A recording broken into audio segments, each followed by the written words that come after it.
அவர் ஆட்டங்கண்டு நாட்டம் கொண்டேன் பாங்கிப்பாரே. அந்தரத்தில் ஆடுகிறாராம். யாரு?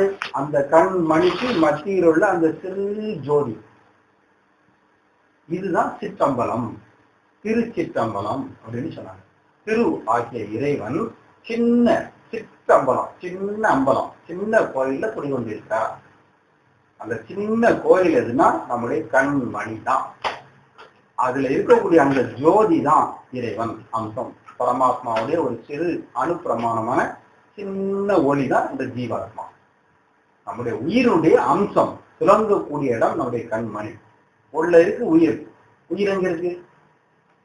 நம்முடைய சிரத்துக்கு நேர கீழே, உச்சிக்கு கீழடியோ அண்ணாவுக்கு மேல் வைத்த விளக்கு நித்தமிரி கடி வாழை பண்ணி. அப்போ இந்த உச்சியிலிருந்து நேர கீழே ஒரு நரம்பு வருது. அது எங்க வந்து நிற்கும்? நம்முடைய உள்ள அண்ணாக்கு இருக்கலாம், அதுக்கு உள்ளால மேல ஒரு விரல் கிடையாது மேல நிற்குது. அந்த இடம் தான் நம்முடைய டோட்டல் தலையினுடைய ஒரு சென்டர் பாயிண்ட். அந்த இடத்துலதான் நம்முடைய உயிர் ஸ்தானம் நிலை கொண்டிருக்கு.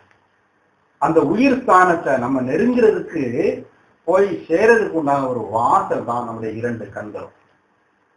இது வலது கண் வச்சிருங்க, இது இடது கண் வச்சிருங்க. இந்த இடம் தான் அந்த நம்முடைய உயிர் ஸ்தானம். இது டோட்டல் தலைநகர். இந்த தலையினுடைய மத்திய பகுதி. இங்க இருந்து மேல, இங்க இருந்து மேல, இங்க இருந்து உள்ள, இங்க இருந்து உள்ள, எல்லாத்துக்கும் டோட்டலா அதனுடைய மத்திய பகுதி இங்க இடம். கீழே உச்சிக்கு கீழடியோ அண்ணாவுக்கு மேல் வைத்த விளக்கு நித்தமெரிகடி வாழை பெண்ணே. அந்த ஸ்பாட்டு தான் நம்முடைய உயிர் ஸ்தானம், ஜீவஸ்தானம். அது வந்து ஒளி விட்டு துலங்கக்கூடிய இடம் நம்முடைய கண்மணி. உள்ள இருக்கக்கூடிய ஒளி வெளியே தெரியணும்னா அடைச்சிருந்தா தெரியுமா? அப்ப திறந்து இருக்குன்னு தானே அர்த்தம். அப்ப கண்மணியில ஓட்டை இருக்குங்கிறது உண்மைதான். கம்ப்ளீட்டா இந்த பாடி மாதிரி, இந்த மற்ற பகுதியை மாதிரி கம்ப்ளீட்டா அடைபட்டிருந்தா உள்ளுக்குள்ள வெளிச்சம் தெரியவே செய்யாது இல்லவா? அப்போ ஓட்டை இருக்குங்கிறது உண்மை. உள்ளுக்குள்ள வெளிச்சம் நமக்கு வெளியே தெரியும்னா ஓட்டை இருக்குங்கிறது உண்மை. அது எப்படி தெரியுதுன்னா, சின்ன ஒரு கண்ணாடி கிளாஸ் மாதிரி மெல்லிய ஒரு ஜவ்வால கிளாஸ் மாதிரி தெரியக்கூடிய அளவுல ஒரு சின்ன ஜவ்வு மறைச்சிட்டு. இந்த சின்ன ஜவ்வு என்னது? அந்த சின்ன ஒரு தசை. அது என்னதுன்னா, நம்ம இதுவரைக்கும் இந்த உலகத்துல சேர்த்து வச்ச பாவ புண்ணிய வினைகளுடைய ஒரு தொகுதி. சாப்த கர்மம், வினை, விதி, தலையெழுத்து, இதெல்லாம் சொல்லுங்களா?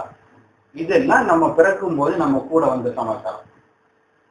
அது இந்த மாதிரி ஒரு மறைப்பா திரையாட்டு உள்ள இருக்கக்கூடிய அந்த இறைவனை வெளியே காட்டாம மறைச்சுக்கிட்டு இருக்கு. இதுதான் சத்தியஞான சபையில ஜோதி தரிசனம். உள்ளுக்கு இருக்குது ஜோதி, அதை மறைச்சிட்டு இருக்குது 7 திரைகள் இருக்கலாம். அந்த திரைகள் விலக விலக தானே, அவ்வளவு திரைகளும் விலகினா தானே ஜோதி தரிசிக்க முடியும். இந்த மறைச்சிருக்கக்கூடிய இந்த திரை விலகினாதான் உள்ள இருக்கக்கூடிய இந்த ஆத்ம ஜோதியை நம்ம தரிசிக்கணும். இதை காட்டுறதுக்கு தான் சத்தியஞான சபையில தைப்பூச. சரிங்களா? இதே அமைப்பு நம்ம கண்ணுல மணியில உள்ளால ஆண்டவன் அமைச்சு வச்சுக்கிறான். இதை தெரிந்து உணர்ந்து தவம் செய்து அந்த சக்தியை, அந்த ஜோதியை பெருக்குகிறது தான் நம்முடைய. அப்ப அந்த சதையை வந்து விளைக்கணும்ப்போ ஜாப் பண்ண பண்ண சிம்மினி உங்க வீட்டுல இருக்கா? பழைய காலத்துல சிம்மினி விளக்குன்னு சொல்லுவாங்களா? சிம்மினி இருக்கா? சிம்மினி எப்படி இருக்கும்? கீழே வந்து ஒரு கண்ணாடி கூட இருக்கும், இல்ல அலுமினியம் கூட இருக்கும். அதுல மண்ணெண்ணெய் விட்டு மேல ஒரு திரியை போட்டு அதை கூட்டுறதுக்கு குறையிறதுக்கு ஒரு சின்ன திருக்கு வச்சிருப்போம். அதுக்கு மேல ஒரு சின்ன ஒரு கண்ணாடி கிளாஸ் போட்டு முடிச்சிருக்கோங்களா? அதான சிம்மினி. அந்த திரியை வந்து கொஞ்சமா வச்சிருந்தா அந்த திரி விளக்கு எப்படி எரியும்? கொஞ்சம் எரியும். அந்த திரியை வசதிக்கிட்டே இருந்தா என்ன ஆகும்? ஜாஸ்தி எரிஞ்சா என்ன ஆகும்? ஏன் உடையுது? உஷ்ணம் அதிகமா இருக்கும். உஷ்ணம் அதிகதுனால அந்த உஷ்ணத்தை தாங்க முடியாம இந்த சிம்மினி கிளாஸ் வந்து உடைஞ்சி போகுது. அப்படிதானா? இதே மாதிரி உள்ளுக்கு இருக்கக்கூடிய அந்த உஷ்ணத்தை நம்ம தவம் செய்து கொஞ்சம் கொஞ்சமா பெருக்கிட்டீங்கன்னா இந்த உஷ்ணம் தாங்காம இந்த மறைப்பு உருகி கரண்டு திரை விளக்கம்ங்கிறது இப்படித்தான் நடக்கும். இல்லாம வேற யாருமே எதுவும் செய்ய முடியாது. புரியுதா? அப்ப சிம்மினில் அந்த உஷ்ணம் தாழாம அது எப்படி வெடிச்சு செதறதோ, இங்க வந்து என்ன ஆகும்னா இந்த உஷ்ணத்தை அதிகப்படுத்தும் போது, இந்த கனல் அதிகமாகும் போது அது இந்த ஜவ்வு வந்து உருகி கரைஞ்சி போகும், மெல்ட் ஆகும். அப்ப அந்த அளவுக்கு நம்ம உஷ்ணத்தை நம்ம ஏற்றணும். இந்த உஷ்ணம் வந்து நமக்கு ஒரு கெடுதலும் தராது. இது சுத்த உஷ்ணம். ஞானத்துல கிடைக்கக்கூடிய உஷ்ணத்துக்கு பேரு சுத்த உஷ்ணம். இது எப்படி இருக்கும்னா வெப்பத்தை கொடுக்காது. ஒரு சின்ன சந்தேகம், எனக்கு கேட்டாக்ட் வந்து கேட்டாக்ட் அதெல்லாம் ஒண்ணும் அது வந்து ஒரு 10 வருஷம் இல்லை. நீங்க சொல்றது அந்த லாபம் தான் வந்தது. அந்த ஜவு தான் முடிஞ்சுது. அது விலகிட்டு அப்புறமா வெளுத்து வச்சு ஏதோ பண்ணாரு டாக்டர். அதுக்காக சொல்ல வேண்டிய பிரச்சனை. ஏன்னா திருப்பி வந்து எனக்கு அந்த மாதிரி அனுபவம் ஏற்பட்டுருக்கு. அந்த மாதிரி ஜவு எடுத்ததுனால அந்த டாக்டரும் அதை கேட்டு எடுத்துருப்பாரா அப்படின்னு ஒரு கேட்கறாங்க. அதெல்லாம் ஒண்ணுமே பிரச்சனை இல்லை. அதுக்கு அதுக்கு இதுக்கு சம்பந்தமே கிடையாது. கண்ணே தெரியாத ஆளுக்கு கூட ஞானம் கிடைக்கும். இப்ப வந்து இதுல என்ன விஷயம்னா, அந்த கண் மணி இருக்குல்லவா, அதுக்குள்ளால ஒளி இருக்குல்லவா, இப்போ நீங்க பாக்குறீங்களா, எதனால பாக்குறீங்க? அந்த ஒளியினாலதான். சூரிய ஒளி இருக்கு. சூரிய ஒளி இருந்தா மட்டும் நம்ம எல்லாம் பார்க்க முடியுமா?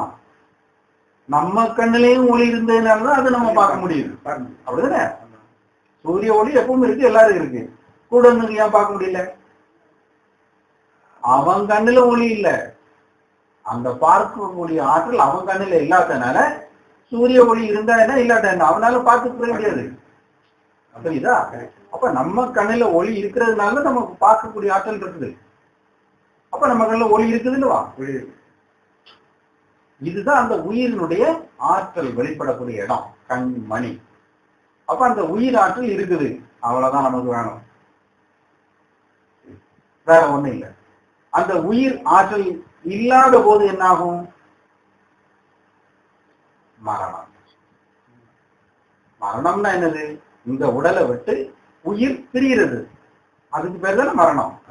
இந்த உடல்லையே உயிர் இருந்தா மரணமே இல்லை. அப்ப மரணம் இல்லாத பெருவாழ்வுங்கிறது என்னன்னா, இந்த உடல்லையே இந்த உயிரை வந்து நம்ம நிலையா தங்க வைக்கிறது தான் மரணம் இல்லா பெருவாழ்வு. என்னன்னா மரணம் இல்லாத வாழ்வு. உடலை விட்டு உயிர் பிரிந்தா மரணம், உடலை விட்டு உயிர் பிரியாம இருந்தா அதான் நித்திய வாழ்வு. அது எல்லாருக்கும் அதேதான். எல்லாருக்கும் அது கிடைக்கும். நீங்க முயற்சி பண்ணா உங்களுக்கு கிடைக்கும். யார் முயற்சி பண்றாங்களோ அவங்களுக்கு கிடைக்கும். எல்லாத்துக்குமே இருக்கு. உபயோகப்படுத்தாதவங்க எத்தனை பேர் இருக்காங்க? யார் உபயோகப்படுத்துறாங்களோ அவங்களுக்கு கிடைக்கும். தேடுங்கள் கண்டடைவீர்கள். எது தட்டணும்? இறைவன் இருக்கக்கூடிய வாசல். இறைவன் உள்ள இருக்கிறாரு. எங்க இருக்காரு? கண் மணிக்கு அந்த துவாரத்துக்கு உள்ள இருக்கிறாரு. கண் மணி வந்து அடைச்சிருக்குது, அந்த வாசல் வந்து வாசல் கதவு அடைச்சிருக்குது. நீங்க அந்த வாசல் கதவை போய் தட்டினீங்கன்னா திறக்கும். உள்ள இறைவனை தரிசிக்கலாம். இதை தட்டுனா திறக்கும், காட்சிகள். அப்ப தட்ட வேண்டிய இடம் நம்முடைய அந்த மறைப்பை தான், அந்த திரைகளை தான். அப்ப அதை எப்படி தட்டணும்? உணர்வால தட்டணும். அந்த உணர்வு தான் தீட்சையின் மூலமா உங்களுக்கு கிடைக்க முடியும். உணர்வால தான் அதை தொட முடியும், கை கொண்டு தொட முடியாது. அவ்வளவுதான். அப்ப அந்த உணர்வால அந்த இடத்த நீங்க தட்டும் போது, டச் பண்ணக்கூடிய நேரத்துல அந்த உணர்வு பெருகி பெருகி ஒளி பெருகும். உணர்வு பெருக பெருக ஒளி கொஞ்சம் கொஞ்சமா பெருகும். ஒளி பெருக பெருக தட்டக்கூடிய அந்த சுவர், அந்த கதவு, திரை மறைஞ்சு முதல்ல நடக்கக்கூடிய நிகழ்வு. அதுக்கு பிறகு அங்க இருந்து மேலும் மேலும் தவம் செய்யும் போது அந்த ஒளி உள் ஊடுருவும். இங்க இருக்கக்கூடிய ஒளி இங்க வரும். இந்த இடத்துல ஒளியை முதல்ல பெருக்கும் போது இங்க இருக்கக்கூடிய இந்த மறைப்பை வந்து கொஞ்சம் கொஞ்சமா உஷ்ணத்துல கரைச்சி இல்லாமல் ஆக்கும். அதுக்கு பிறகு எலும்ப எலும்ப இங்க வந்து இதுக்கு வழி இல்லையே, கண்ணுக்கு முன்ன நமக்கு தான் வழி இருக்கா? இங்க தானே இந்த நாடியினுடைய தொடர்பு இருக்கு. இங்க எழும்பக்கூடிய இந்த ஒளி இந்த நாடி வழியா உள்ளவர். இதுதான் நெருப்பாறு அப்படின்னு சொல்றது. மயிர்பாலம், வெண்சாரை, பரிவாரை சிலையில பல விதமா சொன்னதுன்னா இந்த பாட்டு தான். இங்க இருந்து கிளம்பக்கூடிய அந்த நெருப்பு ஆறு மாதிரி இங்க உள்ள நரம்பொலியா வந்து இங்க வந்து சேரும். எப்படி எரிமலையில இருந்து நெருப்பு வந்து ஆறு மாதிரி அப்படியே குழம்பு பாயுதோ அதே மாதிரி இங்க உருவாகக்கூடிய இந்த நெருப்பு இப்படி போகும், ஊடுருவி இங்க வந்து சேரும். இதே மாதிரி இந்த கண்ணையும் வலது கண்ணு ரெண்டு கண்ணையும் அந்த ஒளி ஊடுருவி இந்த அக்னி கலைக்கு நம்முடைய உயிர் ஸ்தானத்துக்கு வந்து சேரும். இந்த மூணு சக்தியும் மூணு ஜோதியும் சூரியன் ஜோதி, சந்திர ஜோதி, அக்னி, வலது கண் சூரியன், இடது கண் சந்திரன், உள்ள இருக்கிறது அக்னி கலை. இந்த மூணு சக்தியும் மூணு ஜோதியும் ஒண்ணு சேரும் போது ஸ்பார்க்கா ஆத்ம ஜோதி தரிசனம். இப்போ ஒன்னொன்னு ஒவ்வொரு ரேஷியோல இருக்கு. இது மூணு ஈக்குவலா ஆகணும். இதுதான் நம்ம செய்யற தவம். தவம் செய்ய செய்ய இது ஆட்டோமேட்டிக்கா ஈக்குவல் ஆயிரும். கலக்கம் நம்ம தவம் செய்தா போறோம். இங்க வந்து தவம் செய்யறீங்க, ஒளி பெருகுது, எங்க போகும்? இங்கதான் போய் ஆகணும், வேற வழி கிடையாது. வேற எங்கேயும் போக முடியாது இல்லவா? வழி இல்லை இல்லவா? நீங்க தவம் மட்டும் செய்துக்கிட்டே இருந்தா போறோம். எக்ஸஸா வரக்கூடியது, அதிகப்படியா வரக்கூடியதெல்லாம் இங்க போயிட்டே இருக்கும். அதே மாதிரி இந்த பக்கத்துலயும் வலது கண்ணையும் இடது கண்ணையும் ரெண்டு கண்ணுலையும் உள்ள அந்த ஒளி அகமுகமாகத்தான் போகும். இந்த ரெண்டும் இங்கிருந்து வரதும் என்னைக்கு இங்க வந்து ரீச் ஆகுதோ, என்னைக்கு இங்க வந்து சேருதோ, நெகட்டிவ் பாசிட்டிவ் சேர்ந்தானே ஆகும், சக்தி உதயமாகும், பவர் கிடைக்கும். அப்படிதானே? ஆமா. வெறும் நெகட்டிவ் வச்சுட்டே தான் கிடைக்குமா? வெறும் பாசிட்டிவ் மட்டும் இருந்தா கிடைக்குமா? பாசிட்டிவ் நெகட்டிவ் இந்த ரெண்டும் சேர்ந்தாதான் இங்க எனர்ஜி சக்தி கிடைக்கும். அந்த சக்தி கிடைச்சாதான் இந்த மூணு சுடரும் ஒண்ணு சேர்ந்தாதான் நம்ம ஆத்மாவை நாம தரிசிக்கக்கூடிய ஒரு ஸ்டேட். எல்லாம் தானே மேடம். ஆத்மாவை நீங்க என்னைக்கு பாக்குறீங்களோ, உங்களை நீங்க என்னைக்கு தரிசிக்கிறீங்களோ, உங்களை நீங்க என்னைக்கு உணர்றீங்களோ, அது கூட எல்லாமே தானே நடக்கும். அது வழிகாட்டும், போயிட்டே இருக்கும். ஆத்மாங்கிறது என்னது? உயிர்ங்கிறது என்னது? பிராணம்ங்கிறது என்னது? அந்த பரமாத்மாவுடைய ஒரு அம்சம் தானே, இறைவன் தானே.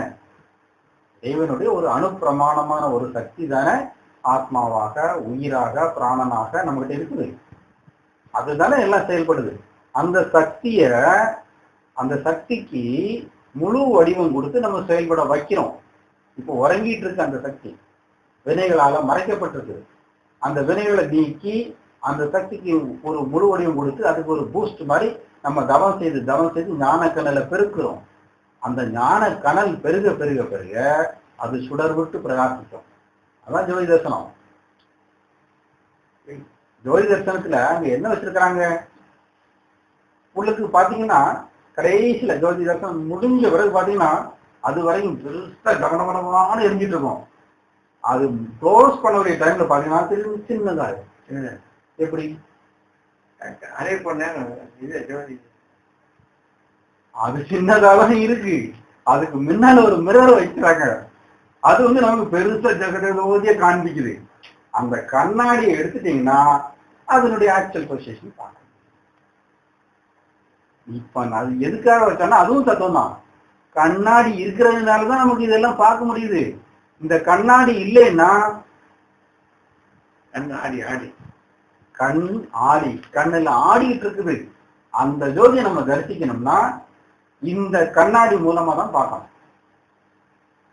கண்ணுல ஆடிட்டு இருக்கான் அந்த ஜோதி நடராஜன், அவனை பார்க்கணும்னா கண்ணாடி மூலமா தான் பார்க்க முடியும். இந்த கண்ணாடி தான், வெளியில வைக்கக்கூடிய கண்ணாடி இல்லை, இதுதான் கண்ணாடி. அப்ப இது வழியா உள்ள பார்க்கும்போது அந்த ஜோதி தரிசனம் கிடைக்கும். அதை பெருக்குகிறது தான் நம்ம செய்து தவம். எப்படி பெருக்கணும்னா தீட்சையின் மூலமாக கிடைக்கக்கூடிய உணர்வை நினைந்து நினைந்து உணர்ந்து உணர்ந்து நெகிழ நெகிழ அந்த உணர்வு பெருக பெருக அக்னி பெருகும். அக்னி பெருகுனா அந்த மெல்டாகும் ஜவ்வு ஜோதி தரிசனம். அதுக்கப்புறம் மேல்நிலைக்கு அப்புறம் இங்க இருந்து வாழும். அதெல்லாம் அந்த நிலைக்கு இந்த நிலைக்கு வந்தாலே போறோம். உங்களுக்கு அப்புறம் உங்க ஆன்மாவே உங்களுக்கு வழிகாட்ட ஆரம்பிச்சு. உண்மையான குரு யாருன்னா அவரவருக்கு அவரவர் ஆன்மாவே. வெளியில உள்ள குரு எல்லாம் ஓரளவுக்கு இப்படி சொல்லி வழிகாட்டி அந்த அளவுக்கு தான் நிற்காங்க. வள்ளல் பெருமான் என்ன பண்றாருன்னா இந்த நிலை வர்றது வரைக்கும் உங்களுக்கு கூடவே இருந்து வினையினால உங்களுக்கு எந்த பாதிப்பும் வராம காப்பாற்றுவார். ஏன்னா நமக்கு தெரியாது சூட்சும நிலையில என்ன நடக்குங்கிறத நம்ம உணர முடியாது. அப்ப அந்த சூட்சும நிலையறிந்த ஒரு ஞானி நமக்கு துணையா இருந்து இந்த நிலை வர்றது வரைக்கும், ஆத்ம தரிசனம் கிட்டுறது வரைக்கும் எந்த பாதிப்பும் நமக்கு ஏற்படாதவாறு கூடவே இருந்து நம்மளை காப்பாற்றுறோம். ஆத்ம தரிசனம் கிடைச்சா நம்ம தான் ராஜா.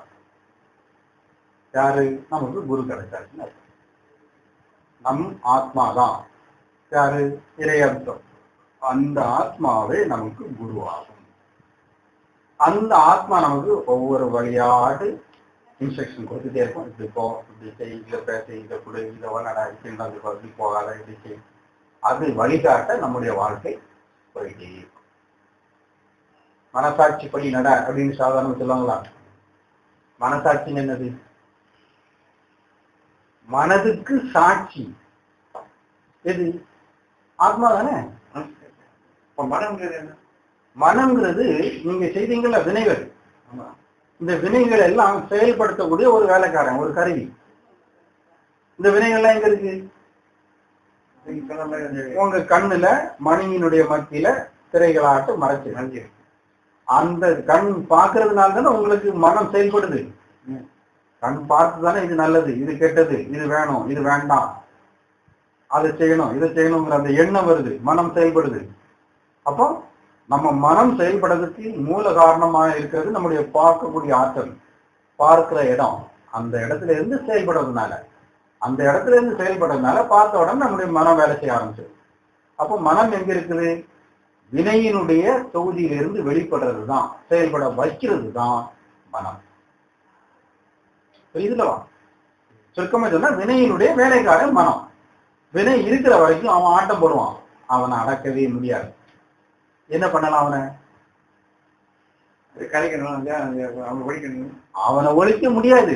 மனமது செம்மையானால் மந்திரம் ஜெபிக்க வேண்டாம், மனமது செம்மையானால் வாயுவை உயர்த்த வேண்டாம். அப்ப என்ன பண்ணலாம்? மந்திரம் ஜெபிக்கிறதும் பிராணாயாமம் பண்றதும் வாசியோகம் பண்றது எல்லாமே எதுக்குன்னா மனதை செம்மைப்படுத்துறதுக்கு தான். மனமெனும் மாடடங்கினால் தாண்டவ கோனேன்னு இன்னொரு சித்தர் பாடினார். அடக்கு அடக்கு என்பர் அறிவிலா ஐந்தும் மடக்கும் அமரரும் அங்கிலேன்னு இன்னொருத்தர் பாடினார். எல்லாருமே இந்த மனதை அடக்க முடியாது, ஒண்ணும் செய்ய முடியாதுன்னு சொல்லியிருக்காங்க. அப்ப என்னதான் செய்ய முடியும்? நம்மளாலே ஒண்ணும் செய்ய முடியாது. ஒண்ணு செய்யலாம். என்ன செய்யலாம்? அந்த மனதை தூக்கி இறைவன் திருவடியில போட்டான். தட்சிணாமூர்த்தி உருவம் பார்த்திருக்கீங்களா கோயில்களா? தட்சிணாமூர்த்தியினுடைய பாதத்துல யாரு? அரக்கன். அது யாரு? நம்முடைய மனம். இது தத்துவம். அதே மாதிரி நடராஜர் நடனம் ஆடிட்டு இருக்காரு, அவருடைய பாதத்தில் இருக்கிறது யாரு? அதே முயலகன் தான். அது யாரு? நம்முடைய மனம்தான். அதாவது இறைவனுடைய பாதத்துல உன்னுடைய மனதை போற்று. இறைவன் அந்த அரக்கனை மிதிச்சுக்கிட்டு இருந்தா அவன் செயல்பட முடியுமா? அவன் எங்க அடங்குவாங்க? எங்க? இறைவனுடைய திருவடி.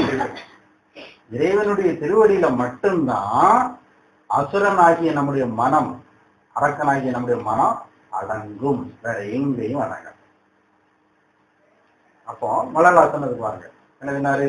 நினைந்து நினைந்து உணர்ந்து உணர்ந்து. எப்படி நினைக்கிறோம்? மனசால தானே நினைக்கிறோம். அப்போ மனதால நினைக்கிறது, நினைந்து நினைந்து, அப்புறம் உணர்ந்து உணர்ந்து. எதை உணர்றோம்? கண் மணியில இருக்கக்கூடிய அந்த ஜோதிய திசையின் மூலமாக ஏற்படக்கூடிய உணர்வுல தான் நினைக்கிறோம். மனசு அங்கதான் இருக்குது, அந்த இடத்தான் நினைக்கிறோம், உணர்கிறோம். அப்ப மனசு எங்க போகும்? அங்கேதான் இருக்கும், வெளியில போகாது இல்லவா? அதே நினைக்கிறோம், அதையே உணர்ந்திருக்கிறோம். அப்ப வேற எங்கேயும் போகுமா? அப்ப எங்க இருக்கும் அது? அந்த இறைவனுடைய திருவடியில, நம்முடைய கண் மணியில அங்கேதான் இருக்கும். ஒரு அடி பெறலாம். இறைவனுடைய திருவடின்னு சொல்றதுதான் நம்முடைய இரண்டு கண்கள். புரியுதா? அப்ப இந்த இரண்டு கண்களையும் தான் இரண்டு திருவடின்னு சொல்றது. அப்ப இந்த இரண்டு திருவடியிலையும் அந்த நம்முடைய மனதை வச்சிட்டோம்னா, இறைவன் திருவடியில மனம் இருக்கிற வரைக்கும் அது அசைய. நம்ம என்ன பண்றோம்னா அந்த இறைவன் திருவடியில இருந்து மனம் வெளியே போகாம கவனமா பார்க்கணும். நம்முடைய வேலை என்ன பண்ற வேலைன்னா அதை வாட்ச் பண்ற வேலை தான், சும்மா இருக்கிற வேலை தான், அதை பார்த்துக்கிட்டு இருக்கிற வேலை தான். மனதால் எண்ணி உணர்வால் நீக்கணும்.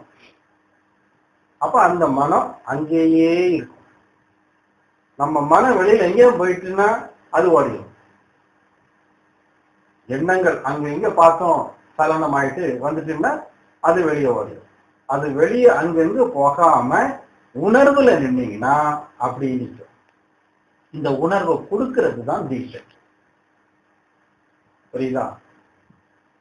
அப்போ மனது அடங்கணும்னா இறைவன் திருவடியில வைக்கணும். இறைவன் திருவடி எது? நம்முடைய கண்கள் தான். அதுல இருக்கக்கூடிய சுலங்கக்கூடிய அந்த ஒளி தான். அப்ப அந்த ஒளியில அதன் முன்னால் இருக்கக்கூடிய அந்த மறைப்பு விலகணும்னா அதுல இருந்து செயல்படக்கூடிய மனம் சாகணும்னா அந்த உள்ள இருக்கக்கூடிய அந்த ஒளியை வந்து நம்ம தூண்டி தூண்டி தூண்டி உணர்வால் தூண்டி தூண்டி தூண்டி அந்த ஒளியை பெருக்கணும். இதுதான் நமக்கு கிடைக்கும். ஒளி எப்படி பெருக்கணும்னா அந்த உணர்ந்து உணர்ந்து உணர்ந்து இருக்க இருக்க ஒளி ஊடுருவ ஊடுருவ கண்மணியினுடைய சுழற்சி வேகம் கூட கூட கூட கனல் பெருக பெருக பெருக சக்தி கிடைக்கும். கனல் பெருக பெருக சக்தி கிடைச்சி அது என்ன ஆகும்? அந்த மறைப்பை எரிச்சி சாம்பலாகும். ஆத்ம ஜோதி உள்ள போகும், ஈஸியா வரும், தர்சனம். அது இது வேற எதையுமே நினைக்காதீங்க. எல்லாத்தையும் மூட்டை கட்டி தூர போட்டுருங்க. இதுதான், இவ்வளவுதான் சாதனம் மட்டும். யாராவது இதை சொல்லி தந்துருக்காங்க? இது மாசம் வரைக்கும் வந்திருக்காங்க. போன வரைக்கும் அந்த கம்பெனி தான் சொல்லிருக்காங்க. அதுக்கப்புறம் என்ன பிரச்சனை கிடையாது. வாசல் வரைக்கும் வந்தாச்சு, உள்ள போறதுக்கு தெரியாது. அவருக்கே தெரியா இல்லை எனக்கு தெரியா? ஒருத்தருக்கும் தெரியாது. வாசல் வரைக்கும் எல்லாரும் வந்துருவாங்க. வாசலை திறந்துக்கிட்டு உள்ள போகிறது தான் முக்கியமான வேலை. அதை கொடுக்கிறது தான் தீட்சை. பெருமான் பாடியிருக்காரு, பெட்டி இதில் உலவாத பெரும்பொருள் ஒன்றுண்டு, அட்டி செய்ய நினையாது, அது திறந்து எடுத்திடும் திறவுகோலும் அங்குண்டு. அவர் என்னத்தை பெட்டி செய்து வச்சிருக்காரு? திறவுகள் எங்க வச்சிருக்காரு? பெட்டி. இந்த பெட்டியில உலகக்கூடிய ஆடிக்கொண்டிருக்கக்கூடிய ஒரு பெரும் பொருள் ஜோதி இருக்குது. அதை அட்டி செய்ய, அதை நிசாரமா சாதாரண நினைக்காதீங்க. அதை திறந்து உள்ள போய் அனுபவிக்கக்கூடிய, அதை திறக்கக்கூடிய சாவி அதுவும் இருக்கு. சாவியை எடுத்து திறந்து உள்ள போய் அந்த பொருளை பற்றிடுங்க, எடுத்துக்கிடுங்க அப்படின்னு வள்ளல் பெருமான் பாடுறார். அப்ப அந்த திறவுகோல் என்னது? உணர்வு தான் திறவுகோல். இந்த பெட்டிய திறக்கிறதுக்கு சாவி என்னன்னா நம்முடைய உணர்வு தான். அந்த உணர்வு, அந்த சாவியை வந்து உங்க கையில உங்ககிட்டே இருக்குது. அதை எடுத்து கொடுக்கறது தான் குருவோட வேலை. இதான்பா சாவி, என்ன இப்படி தர உங்களுக்கு சொல்லி கொடுக்கறது தான் குருவோட வேலை. அதான் தீட்சை. புரியுதா? அந்த உணர்வால அந்த இதை திறக்கணும். உணர்வால தான் திறக்கணும். அது திறந்தாதான் உள்ள போக முடியும். இங்க வந்து இந்த வீட்டுக்கு வாரீங்க, வாசல் கதவு சாத்திருக்கு, எப்படி உள்ள வருவீங்க? திறக்கணும்லவா? முதல்ல திறக்கணும். அப்ப திறக்கிறதுக்கு இந்த வாசல் திறக்கணும்னா என்ன பண்ணணும்? போல தட்டணும் இல்லவா? தட்டி கூப்பிடணும். இவரு வீட்டுக்குள்ள எங்க இருந்தாலும் நீங்க தட்டுற சத்தத்துல யாரோ வந்திருக்காங்க கூப்பிடுறாங்கன்னு சொல்லிட்டு வந்துடுவார். எங்க இருந்தாலும் பின்னாடி எங்கேயா இருந்தாலும் வந்து யாரோ வந்து கூப்பிடுறாங்கன்னு சொல்லி வந்து வாங்க வாங்க கதவை திறந்து வாங்க வாங்க உட்காருங்க சாப்பிடுங்க கொடுக்கணும் ஒரு சரி பார்த்து. இறைவன் வந்து உள்ள இருக்கிறாரு. அவர் இருக்கக்கூடிய வாசல் வந்து இதுதான். இந்த வாசல் அடைச்சிருக்கு. நீங்க அதை போய் தட்டுனா அவரு எங்க இருந்தாலும் வந்து திறந்து நம்மளை உள்ள கூட்டிட்டு போவார். நமக்கு ஒரு வேலையும் கிடையாது. தட்டணும் அந்த கதவு திறக்கிற வரைக்கும். எப்படி தட்டணும்? உணர்வால். வேற அது இது சாஸ்திரம் தத்துவம் அது இது ஒன்னும் நினைக்காதீங்க. அதெல்லாம் ஒரு பக்கம் தள்ளி இருக்கு. அதெல்லாம் 1ஆம் கிளாஸ் பாடம்னு வச்சுடுங்களேன். எல்கேஜில இருந்து எவ்வளவு கிளாஸ் எவ்வளவு பாடம் இருக்குது. இந்த மாதிரி அது ஒவ்வொன்றும் ஒவ்வொரு படிநிலைகள் நம்முடைய